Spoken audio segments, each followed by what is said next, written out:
আজকে বানাবো আমার একটা প্রিয় রেসিপি দই কাতলা। চলো শুরু করা যাক। প্রথমে এখানে আমি মাছটাতে নুন হলুদ মাখিয়ে মাছটা তেলটা গরম হয়ে গেলে আমি এবার ভালো করে ভেজে নেব। এখানে আমি মাছটাকে একটু হালকা করে ভাজবো, খুব কড়া করে ভাজবো না, খুব কড়া করে ভাজলে দই কাতলা ঠিকঠাক হয় না। আমার মাছটা ভাজা হয়ে গেছে, এবার তুলে নেব। কড়াইতে একটু তেল দিয়ে দেবো, তার মধ্যে দেবো এলাচ লবঙ্গ দারচিনি, এবার আগে থেকে বাটা পেঁয়াজ বাটাটাও দিয়ে দেবো।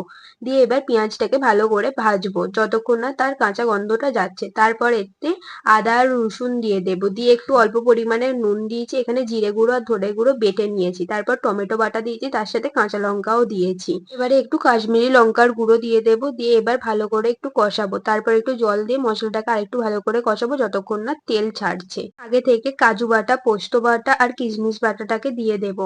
এবার একটু মশলাটাকে ভালো করে কষাবো, তারপরেই টক দইটাকে দিয়ে দেবো, দিয়ে একটু অল্প পরিমাণে জল দেবো, জলটা ফুটে গেলে তারপর মাছগুলো একে একে দিয়ে দেবো।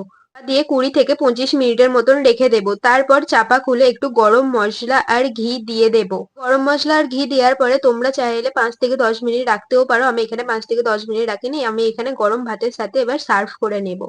এটা কেমন লাগলো অবশ্যই কমেন্ট করে জানিও।